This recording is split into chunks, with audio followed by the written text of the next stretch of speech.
Hello दोस्तों, आज हम हलवाई जैसा बालूशाही बनाते हैं। बाहर से एकदम खस्ता और अंदर से रसीली इतनी कि इसको तोड़ेंगे तो रस टपकने लगेगा। तो कई परतों वाली बालूशाही की रेसिपी आप आसानी से अपने घर पर ही बना सकते हैं। इस खस्ता रसीली बालूशाही को बनाएंगे हम सिर्फ 2 कप मैदे से। तो यहाँ पर हमने मैदे को बाउल में निकाल लिया है। इसको हमने पहले ही छन्नी से छान लिया था। अब हम इसमें डालेंगे 1/4 चम्मच नमक। नमक जरूर डालिएगा बालूशाही में, इससे बहुत ही अच्छा टेस्ट आएगा। नमक डालने के बाद अब हम इसमें डालेंगे आधा कटोरी घी। घी की जगह आप रिफाइंड ऑयल का भी इस्तेमाल कर सकते हैं, पर घी से खस्ता करने पर बालूशाही में बहुत ही अच्छा टेस्ट आता है। अब इन सारी चीजों को अच्छी तरह से मिक्स करने के बाद हम इसमें डालेंगे 1 छोटा चम्मच बेकिंग सोडा और इसे भी मैदे के साथ अच्छी तरह से मिक्स करेंगे। आप चाहे तो बेकिंग सोडा को पहले भी इस्तेमाल कर सकते हैं। अब इसे भी अच्छी तरह से मिक्स कर लेंगे और देखिए ये अच्छी तरह से खस्ता हो चुके हैं। जब मैदा हमारा इस तरह से मुट्ठी में बंधने लगेगा तो हमें पता चल जाएगा कि ये अच्छी तरह से खस्ता हो चुके हैं। अब हम इसमें थोड़ा थोड़ा करके पानी डालेंगे।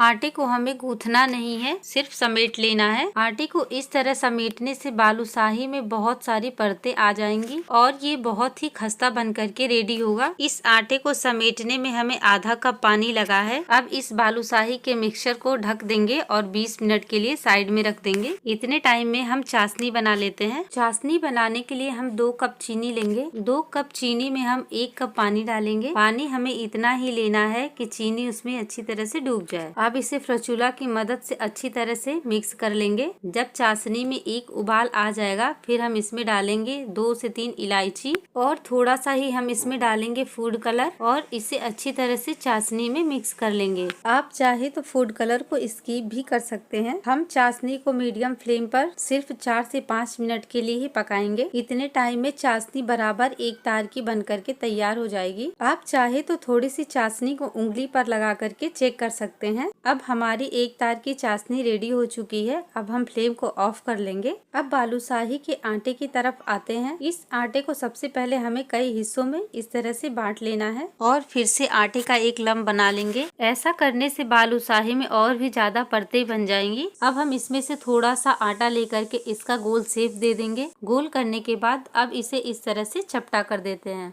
बेलन से, उंगली से या फिर पेन से इस तरह से हम इसमें एक होल कर देंगे। तो यहाँ पर एक बालूशाही बनके रेडी हो चुका है। अब मैं आपको होल करने का दूसरा तरीका बताती हूँ। इस तरह से हम थोड़ा सा डो उठाएंगे और उसे गोल करके चिपटा कर लेंगे। फिर एक पेन की मदद से भी हम इस तरह से इसमें होल कर सकते हैं। बहुत ही आसानी से ये होल हो जाता है। अब इसी तरह से हम सारे बालूशाही को बना करके एक प्लेट में रख लेंगे। दूसरी तरफ हम बालूशाही को फ्राई करने के लिए तेल गरम करेंगे। तेल को हम लो फ्लेम पर कम से कम 7 से 8 मिनट के लिए गरम कर लेंगे। अब हम इसमें एक एक करके बालूशाही डालेंगे। आप लोग देख सकते हैं बालूशाही के किनारे थोड़े थोड़े बबल्स आने लगे हैं, तो इससे पता चल रहा है कि तेल हमारा अच्छी तरह से गर्म हो चुका है। इतना गर्म तेल हमारी बालूशाही के लिए बिल्कुल परफेक्ट है। अब बालूशाही अपने आप ही फूल करके ऊपर आ चुके हैं। मीडियम फ्लेम पर ही हमें बालूशाही को पकाना है। एक तरफ से इसमें गोल्डन कलर आ जाए तब हम इसे पलट कर दूसरी तरफ भी गोल्डन होने तक फ्राई कर लेंगे। जब हमारी बालूशाही में दोनों तरफ से गोल्डन कलर आ जाए तब हम तेल में से छान करके इसे बाहर निकाल लेंगे और इसे डायरेक्ट हम चाशनी के अंदर डाल देंगे। 3 से 4 मिनट तक इसे इस तरह से चाशनी में रहने देंगे। फिर हम इसे दूसरी तरफ पलट लेते हैं